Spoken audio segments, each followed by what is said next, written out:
I said, you sure it's what you want to do? And when he did it, I was like, go for it, man. Did you do any Japanese press interviews after that about that? That's what that was. That's what they, well, they never had a chance because we left the next morning. Yeah, we, that night they took us off and they had the camera and they let some press be there with their pads. And then I talked to, I can't remember which newspaper it was, but I talked to them the next morning from the airport because I knew the girl there.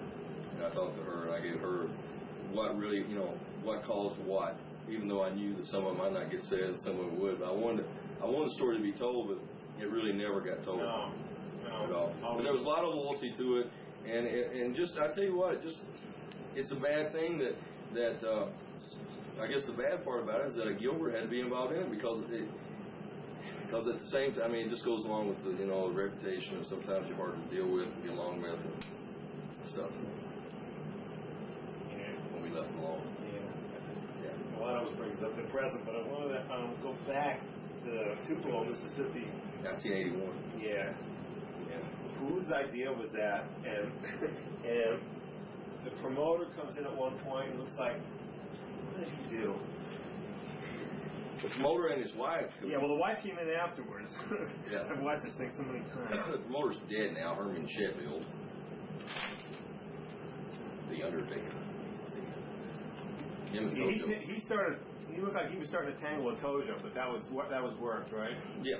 That was work. But then the wife comes in. Yeah. What was the wife? She had a good reputation down around Tupelo. She did?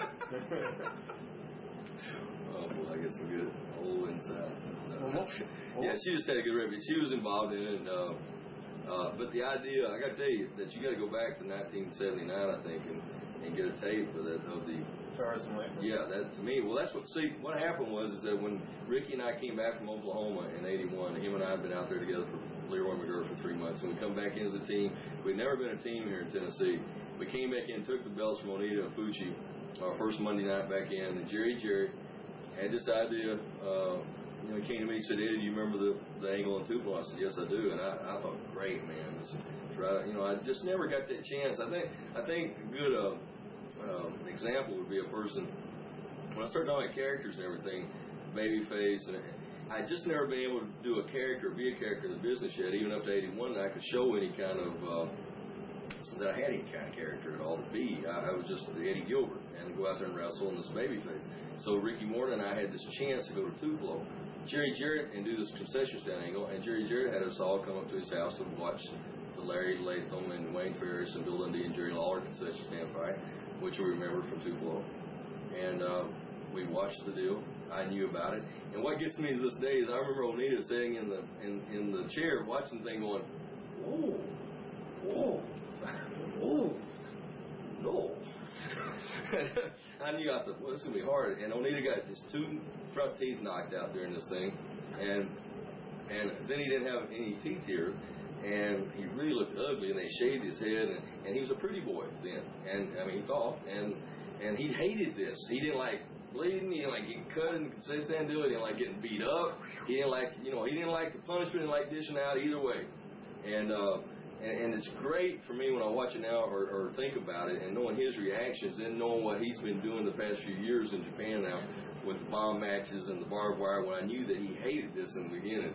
And then when we did the deal, it was just, I mean, we knew what we was going, and when we got in the concession stand, just Katie bar the door, whatever we got a hold of, we got to use. And I mean, I was looking for everything. That's the reason why I was happy when I got the mustard bucket and got the, because I remember them using that in the one with Lawler and Dundee and them, and I wanted to make sure we got some good stuff in there. We couldn't really get too close to the popcorn machine because that was real expensive or something. Man, I remember, and I also remember there were some boards that were laid in there that I was supposed to break over Tojo's head, but I got the wrong boards, and I was trying to break them over his head, and they weren't breaking. And he was going, God damn, Eddie.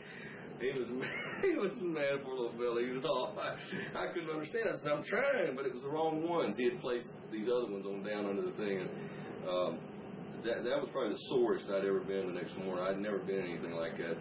My cactus stuff came 10 years later, and I'd never been involved in anything like that, where you really take stuff, and because then it was like, to make this believable, we have to hurt each other. Because Larry Latham got like 16 stitches in his head from that concession stand that night because Lawler picked up a board with a nail in it and hit him over the head and cut it. And they just kept fighting in that deal. You never knew Larry was, I mean, he was cut and he was bleeding, but you never knew where it was from or what happened to him, really. And we knew that we had I remember having a black eye that morning from it, and it was Tojo popping us in the eye, me and Ricky both.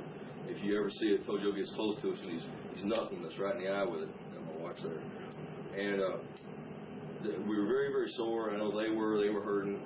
We did an angle the next morning on TV where I got beat up with a kendo stick by Tojo.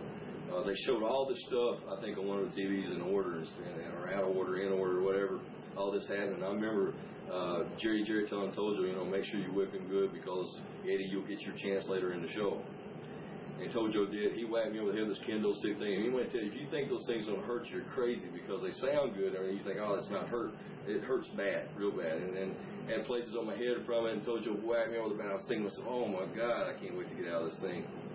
At the end of the show, I got to go back in on Tojo with Onita and Fucci on the TV show that day after the concession stand fight. I guess Dutch Mantell and Steve Kern. And I remember going in the ring, I had my head in the Spirit of 76 thing bandaged around my head, and I had the kendo, so I got the kendo stick from Tojo or something, and I just waylaid them good. I mean, I remember taking off across the ring like with a baseball bat. I mean, I beat Tojo over the back. But see, that I didn't know that I'd known Tojo all my life, grew up knowing Tojo, but I didn't know that he loved pain. So he wanted me to hit him harder every time I hit him with this thing, and I thought, I'm getting him back the way he did to me. And then all the time he's loving it. He wouldn't leave the ring. He just kept holding the ropes, kind of like I was saying I was doing with Watts, but he was doing it because he loved it, though, and he wanted me to hit him harder.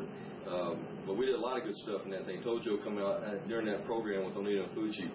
During the concession stand, Tojo come out and talked about I got to be the spokesperson for the team, which, I appreciated at that time with Ricky, and he understood it. He let me go ahead, and I had to the lead of the thing with the tag angle, and Tojo come out and talk about my mother and dad and spit in my face and everything, and we had a real personal issue in that thing. It was a lot of fun.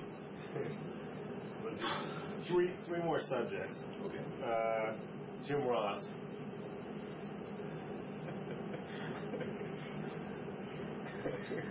Or diets anywhere? No.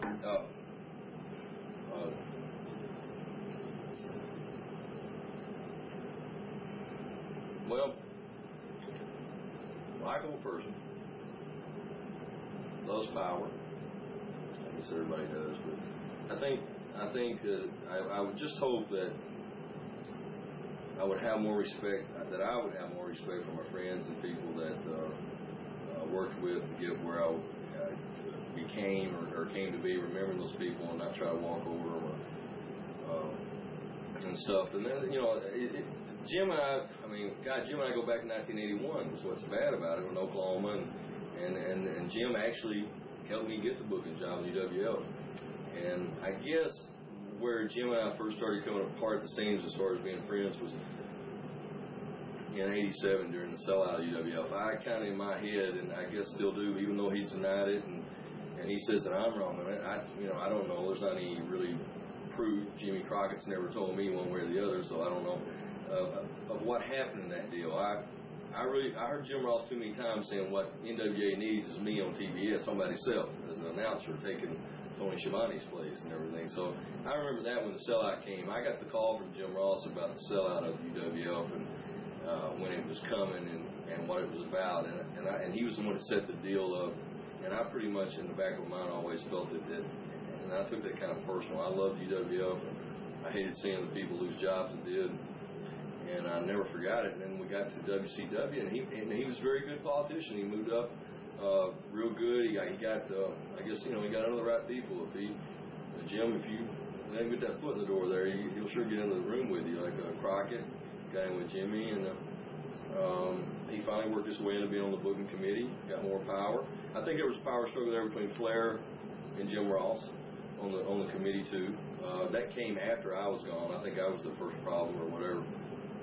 And then after that, and Jim's had a lot of stuff involved, personal and professional with me, so I don't want to get too much involved with him as far as opinions, but he's been successful. I guess that's the bottom line. Okay, Medusa.